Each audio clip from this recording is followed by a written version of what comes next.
Hey, j'espère que vous allez bien. Alors aujourd'hui, j'ai décidé de vous parler de mes galères. Oui, je sais qu'il y en a en plus. Allez, générique.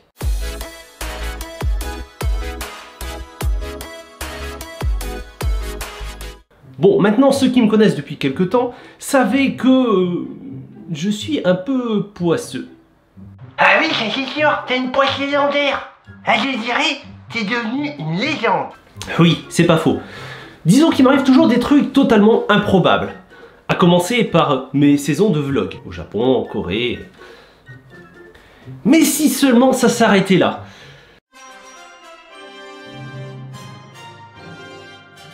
Alors cette histoire est assez récente puisqu'elle s'est passée en décembre 2021. Alors que j'étais à Orléans pour Anime Focal, il m'est arrivé... bricole. Un problème quoi, une galère. Après une bonne journée à rencontrer les abonnés, à discuter, tout ça, eh ben, ça fait toujours du bien de se détendre. Donc après la convention, on a décidé avec les autres invités d'aller manger un bout ensemble, de se détendre et de profiter de la soirée. Finalement, il y a eu deux groupes qui se sont formés. Un premier groupe où il y avait quasiment tout le monde, où ils sont partis manger, discuter, enfin voilà. Et un deuxième groupe s'est formé avec quelques comédiens de doublage, voilà, en mode tranquille, zen, voilà, en mode chill. Et j'ai donc opté pour ce deuxième. On s'apprêtait à partir, mais il restait deux personnes qui étaient encore indécises. Elles ne savaient pas si elles allaient avec tous les autres ou seulement si elles restaient avec nous. Finalement, elles ont décidé d'aller rejoindre les autres, mais le problème c'est que tous les autres étaient déjà partis au restaurant et que le restaurant était à peu près 2 km, 1,9 km pour être exact, de notre hôtel. Sauf que, bien entendu, elles étaient à pied et qu'il faisait plutôt froid.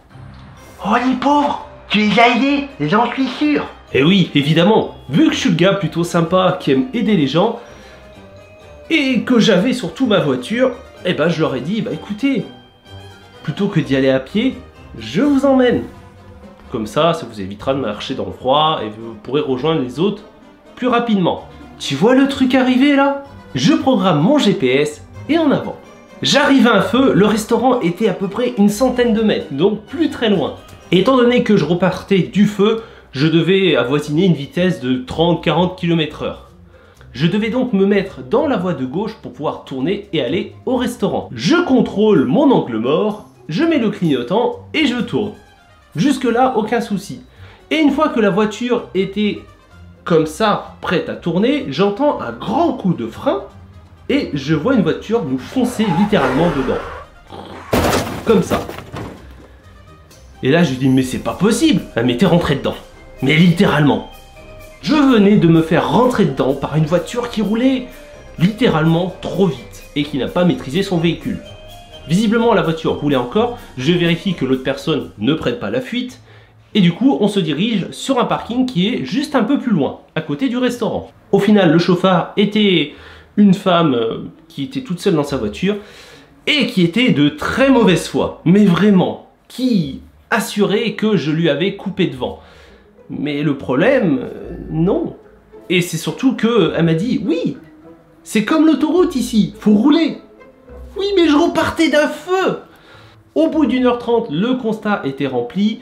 Je le remplis, elle le remplit, je signe, elle signe et on repart tous les deux. Résultat, au lieu d'arriver à 8h30 au restaurant, je suis arrivé à 22h.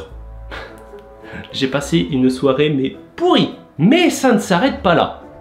Malheureusement. Le pire dans tout ça, c'est que le lendemain matin, j'ai déclaré mon accident à l'assurance et en reprenant le papier, je m'aperçois alors qu'elle avait modifié le schéma. Oui, elle avait totalement... Elle a rajouté un trait comme ça sur le schéma. Sauf que moi, quand j'ai signé, il n'y avait pas de trait. Et elle a signé derrière et elle a rajouté ce trait. Et vu que c'est elle qui a rajouté le trait avant de signer et que moi, j'ai pas forcément vérifié... Hey, le boulet! Oui, je sais, je suis bête. Résultat, les assurances sont bêtes et disciplinées. Ils ont vu deux traits sur les deux plans. Ils se sont dit, bon, la personne a coupé par la droite. Résultat, 100% pour moi. Heureusement que mon véhicule était tout risque, mais j'ai dû payer une franchise de 400 € et maintenant, eh ben, je paye 20 € de plus d'assurance par mois. Comment vous dire que je les ai là? Alors que ça partait seulement d'un bon sentiment, juste aider une personne très sympa. Ta gentillesse se perdra.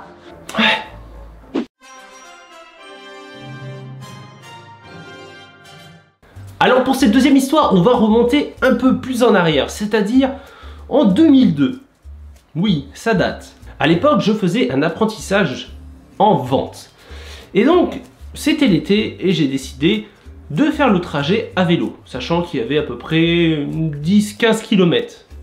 Ça passe. À la fin de la journée, alors que je m'apprêtais à rentrer à la maison en vélo, un collègue de travail me propose de me raccompagner en mettant le vélo dans son camion. Résultat, ça m'a fait moitié route. Je lui dis, ça c'est bien. Ah, c'est sympa ça. Ah oui, complètement, sachant que il faisait vraiment très chaud ce jour-là. Il me dépose, mon collègue repart, je monte sur le vélo et je commence à faire quelques mètres. Et je me rends compte que ça avance bizarrement. Je regarde la roue arrière et le pneu était à plat. Ah, c'est bête ça. Il me restait donc à prendre mon téléphone et appeler mes parents. Et là je regarde, plus de batterie. Il me restait donc une seule chose, marcher à pied, sur environ une dizaine de kilomètres. Le problème c'est que je me retrouvais donc le vélo crevé, pas de téléphone, pas d'eau pour m'hydrater et en plus j'étais en tenue de travail, avec un pantalon en toile bien épais. Comment vous dire que... Ah, t'avais les bonbons qui collaient au papier. J'aurais pas formulé ça comme ça, mais... Ouais. Alors, si vous pensiez que la galère allait s'arrêter là, en disant, bon, bah, il va rentrer, et puis voilà. Eh bien non. Je l'ai eu jusqu'au bout. T'as fait quoi encore? Eh bien, il me restait un peu moins de 10 km à faire. Je me suis dit, tiens, si je passais à travers cette route pour gagner du temps. Ah, bonne idée. Comme ça t'a fait moins de kilomètres. Le souci, c'est que moi et le sens de l'orientation, ça fait 2. Résultat, au lieu de faire 10 km, j'en ai fait au moins 12. À pied, dans la chaleur, sans eau, sans téléphone. Je suis donc arrivé à la maison épuisé, trempé et totalement déshydraté. Je crois même que j'avais limite chopé une insolation. Résultat, le lendemain, je ne suis pas allé travailler.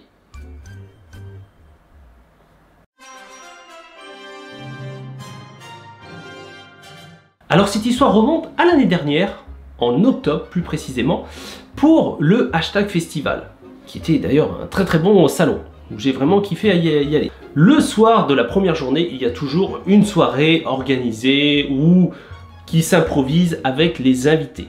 Pour le coup, la soirée était organisée dans un restaurant et du coup, je me suis dit, bon bah voilà, ça va passer une bonne soirée. Il y avait donc une navette spécialement pour emmener les invités au restaurant. Moi, je venais seulement d'arriver parce que j'étais en voiture. Je suis allé donc déposer mes affaires dans ma chambre d'hôtel et le temps que je redescende, eh ben, la navette était partie. Et je vois alors encore un groupe de personnes qui s'apprêtaient à partir. Et là, je vais les voir et je leur demande, vous partez à la soirée au restaurant? Ils m'ont dit, oui, bien sûr. Et du coup, vous pouvez m'emmener? Elle me dit, oui, il n'y a pas de problème. Le souci, c'est qu'au final, eh ben, on était 6. Et que la voiture, c'était une Mini. Vous imaginez le truc? 6 personnes dans une Mini? Eh bien, on l'a fait. Oui. Je suis monté dans la voiture en mode comme ça, compressé. Ça l'a fait. Ça va que c'était pas loin, hein. J'aurais pas traversé la France comme ça. Ah, mais tu sais très bien, il s'en passe plein de choses en 2 km. Oui, c'est sûr. Mais finalement, ça s'est bien passé et nous sommes arrivés à destination. On s'est donc posé dans un bar en attendant les autres personnes. Jusque là, aucun souci. Bon, je commence à discuter avec les autres personnes. Bon, super sympa, tout très bien. Et au final, le réseau passait pas très bien dans le bâtiment, jusqu'à un moment où je reçois des messages des autres invités. Et là, qui m'envoient des messages, tu es où? Et là, je me dis, c'est bizarre, comment ça se fait? Donc je demande aux autres, et il me dit, bah nous on va aller manger au restaurant, on va un truc de burger. Je dis, bah, normalement c'était pas un restaurant de burger. Et je dis parce que normalement il y a les autres invités qui m'attendent. Et là, ce qui se passe, c'est que les autres personnes me disent mais ici, ce n'est pas la soirée des invités, c'est la soirée des bénévoles. Je me suis donc trompé de soirée et en fait il y avait 2 soirées d'organiser. Finalement, je recontacte les autres personnes, je demande où se trouvait l'adresse précise et c'était à peu près à 1 km 100. Donc à pied, ça se fait sans souci. Je suis donc arrivé au bout de 10 minutes au restaurant et j'ai pu rejoindre les autres invités qui m'attendaient, qui étaient déjà en train de manger le plat. Alors que moi, j'avais pas commencé la salade. Mais j'ai réussi à les rattraper finalement. Donc ça l'a fait. La soirée, c'est bien fini. Eh oui, ça se passe comme ça avec les roses à panne.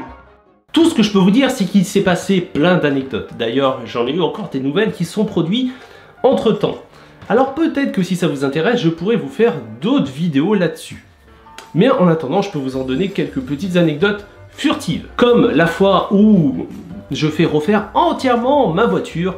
Elle sortait de carrosserie, toute belle, toute jolie. Et le lendemain, je pars en vacances. Et aux 3/4 du chemin, je vois un plastique sur la route. Et je ralentis. Mais dedans, le plastique, il y avait un énorme pavé. Résultat, ça a éclaté tout mon pare-choc qui venait juste d'être repeint. Comment avoir les boules totales. Ou même encore la fois où je fais changer mes 4 pneus neufs, très content, et 3 heures après, je crève un pneu en me prenant je sais pas quoi. Finalement, j'ai dû racheter un 5e pneu. Malheureusement, il me faisait pas de promo. Pourquoi il m'arrive toujours des galères comme ça? J'ai l'impression qu'il t'arrive toujours des galères avec les voitures. J'avoue aussi. D'ailleurs, ça me fait penser, à l'époque, j'avais une vieille AX et je suis tombé en panne de batterie. Le seul problème, c'est que j'étais en pleine campagne totale, il n'y avait personne, je n'avais pas de réseau, parce qu'à l'époque, le réseau, c'était pas encore ça, et je suis resté bloqué pendant une demi-heure.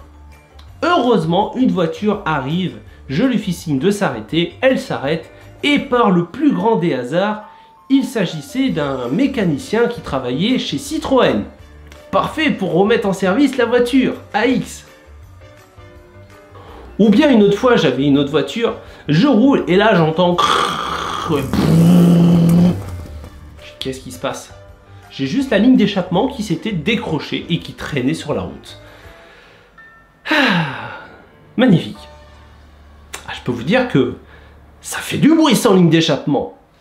Et voilà, cette vidéo touche à sa fin, j'espère qu'elle vous aura plu. N'hésitez pas à me mettre dans les commentaires quelle galère vous avez préférée. Vous pouvez me rejoindre sur ma chaîne principale qui est axée sur la culture japonaise.